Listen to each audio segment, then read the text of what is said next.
I want to just start out talking about dress and talking about hijabs and covering, and you're all covered.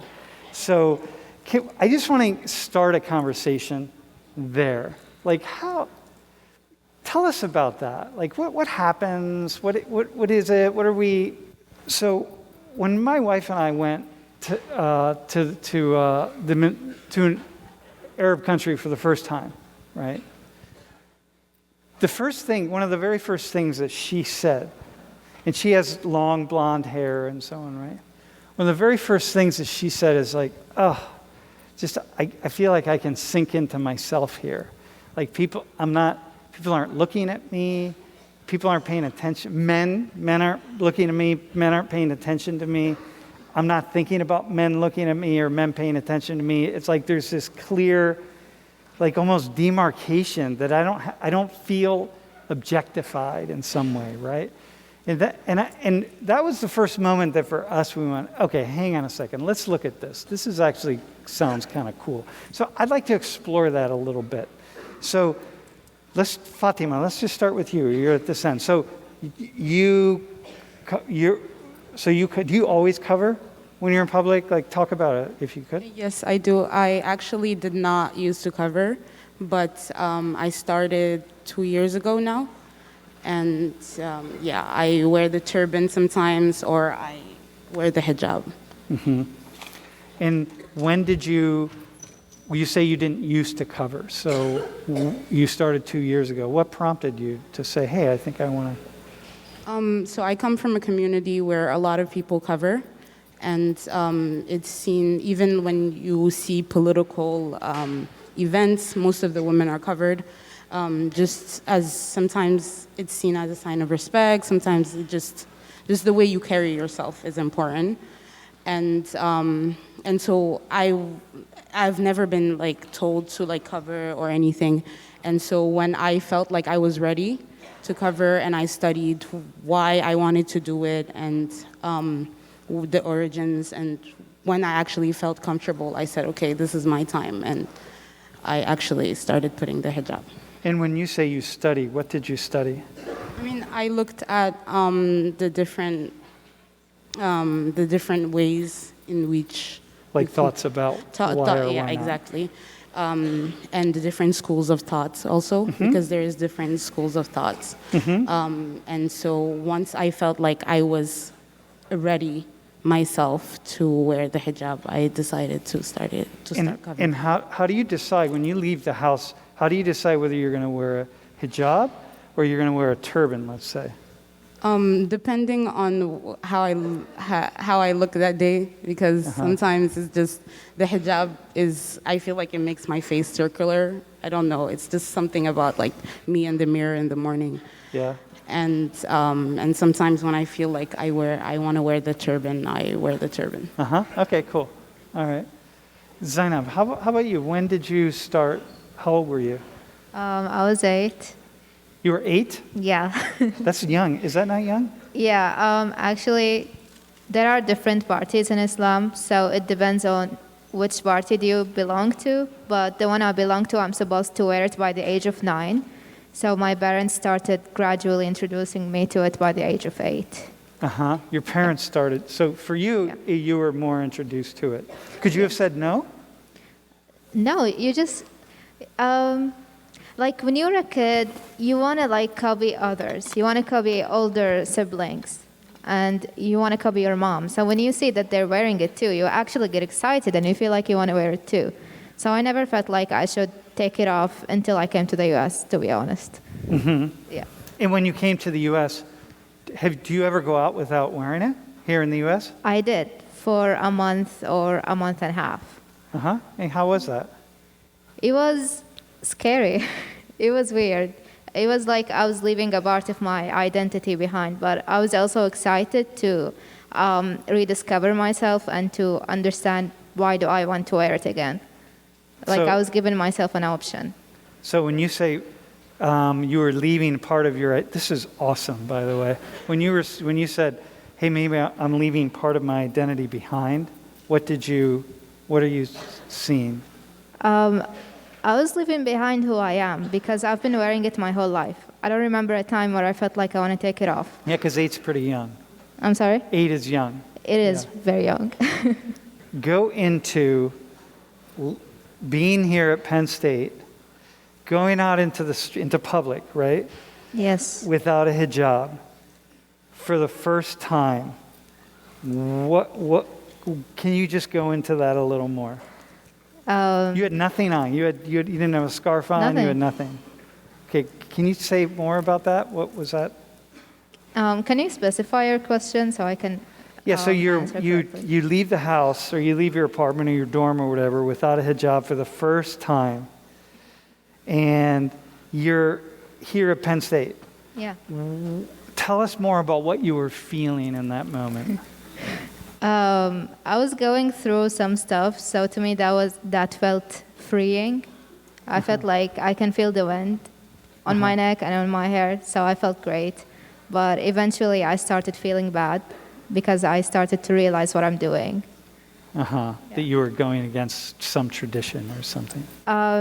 It's not only about traditions, it's part of the religion. It's like I'm sinning. Okay, I got you. Yeah. Okay. So, Marwa, can you kind of walk us through a decision? Like, how would you choose which one? Why different ones? Like, how do you choose, or do you choose, or some are connected with different cultures? Can you explain it a little bit? So I think for the most part, it's who you're surrounded with. So if you grew up surrounded with women that, for example, wear the niqab, you're most likely going to end up wearing that niqab. Again, it's all a choice, and The niqab is the second from the right. yeah. Yeah.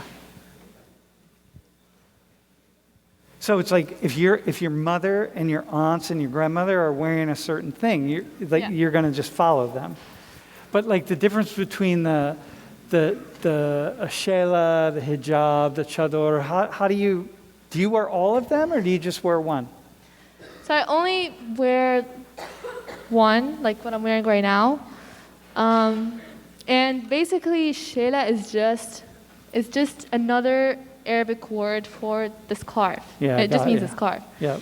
The hijab can be used to describe also the scarf, but the literal interpretation is barrier. And so how do you feel when you have it on? Like, how do you? I feel normal. Yeah. Like, yes. So, as Zainab said, since I was young, I used to always try to imitate my mother by wearing it, and sometimes I would like wear it to sleep, and then my mom would get mad at me because I can suffocate.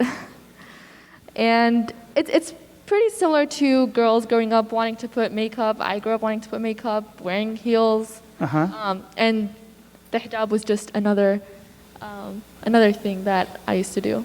So can you connect it to this question that I hear a lot from people about modesty? Yeah. Can somebody say, Hind, maybe could you say something about modesty?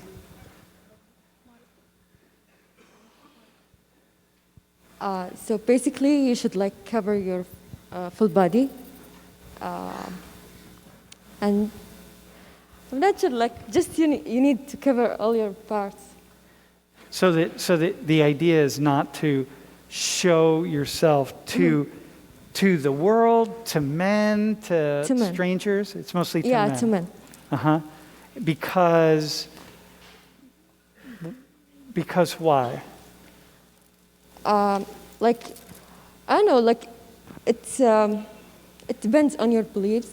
Like, you can see like a Muslim woman, but she don't wear hijab, and that's totally fine. And while you can see another woman who wear hijab or niqab and so on. So it depends on the family and how strict they are. So if I look at you right now, all you need is a piece of cloth over your forehead, and you would be wearing with the niqab. mask, yeah. Yeah, with the mask on. And so one of the things that for all of you, so I've had conversations with women who wear the niqab, right? Mm-hmm. Who are really feminists, like a really, really hardcore feminist, like really independent, super liberal, super strong, right? When people imagine somebody wearing the niqab, so we'll think about like Hind here with covering over your forehead, you know, that we only see your eyes. We imagine that somehow you're like like in the West we would see that as a bad thing, like somehow you're less than or you're weak or something like that. Do you want to? Yeah, sure. So just how like the West portrays hijab as form of stereotype, or there's a lot of stigma around it in general. Our media does the same thing to Western women. So the media is always going to talk about women whether they choose to cover or choose not to. You know, they just don't have any other things to do. So meaning your media portrays Western women as Some of it. as oppressed? Yeah, as in they have to show their bodies to get the approval of others. To get the approval of men in Yes. particular. Men in general, yeah. So like so for the four of you, like you're not looking for the approval of men. You don't need to show your like if men are going to approve of you, they're not going to approve of you because of what you look like. They're going to approve of you for some other reason. Is that it? Am I on? Yeah, I would say that's one of part of the reasons why you cover your hair. It's like you're choosing what to show to others. So And cover your yeah. arms too, right? Of course, yeah. And your legs and Yeah, you can. Honestly, it's different from one party to another, but I can go in details if you want to. so. But people would say, yeah, but men don't have to cover. Like, but why aren't men? What about men? Men actually have their own coverings in Yeah. the religion of Islam. They're not supposed to show some parts. Yes. And they also are mandated to not look at women sexually. So that's also, if you do that, that's a sin. Yeah, that's a problem, right? Which is like here in the West we can't imagine that, right? I mean, you look at the things that men and women wear. Men right now, the big thing is like Jeff and I were talking about this the other day, like really short shorts all the time. It's like every band. It's like, dude, it's supposed to like half the population sometimes is gay or something. Like, you know what I mean? Like Freddie Mercury shorts, and like so. But I would look at how like how we dress here at Penn State, and it's like, whoa, it's only about the body. Yeah, I believe everyone's like entitled to what they choose to wear, what they Yeah. choose to cover, but the other party should respect that. So whether a woman chooses to show up like a big percentage of her body, that does not give the men the right to stare a little too long. So here's a thought, though. When you just said that, Fatima, she just said women should have the right to choose. So women who are not covering, Yeah. like in the West, Yeah. feel like if I went around the room and I asked people, they would mostly say, no, I choose to. Like tomorrow night when I'm going to the party and I'm, walking downtown and I have like, a 0.3 ounces of clothing on, right?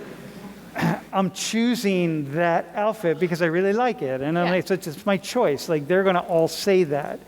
Yeah, and she should not be scared to wear that. No, that's fine. But they're going to think that that's their choice. But yet that same person is likely to look at any of you and say, yeah, but you're not choosing this. Like Zainab, you started wearing it at 8. You didn't choose to cover, right? It's like, well, yeah, you were learning that at 8, but American women, let's say, were learning to show lots of skin at the age of 8. So it's the same thing, right? It's the same.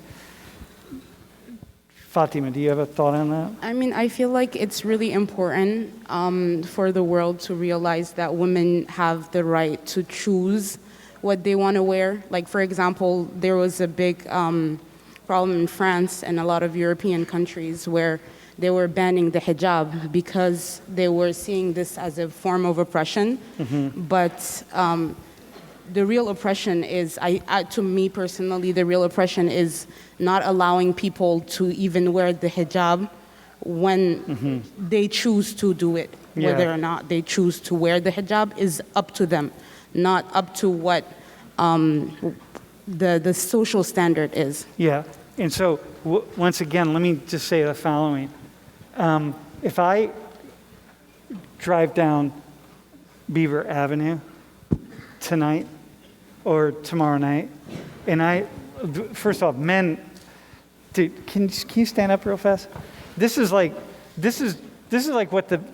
men are going to be wearing right here, man. This guy's going to go home. You're going to wear this to bed. You're going to wake up tomorrow night, you'll be wearing the same damn thing. It's just like, that's it. You know what I mean? All right, thanks, bro. Now you have to wear that tomorrow. I want to see a selfie with it. But if I drive down College Ave or Beaver Ave or whatever, and I look at American women, it's like, lo and behold, everyone's wearing the same thing. Like the same outfit, you know what I mean? I mean, there are a couple of variations on it, but essentially it's the same damn thing. And every single person's thinking, no, I'm choosing to wear this. Well, you can't be choosing it if everyone else is wearing the same thing. Like, it's not possible, you know what I mean? You're following. That's the nature of it.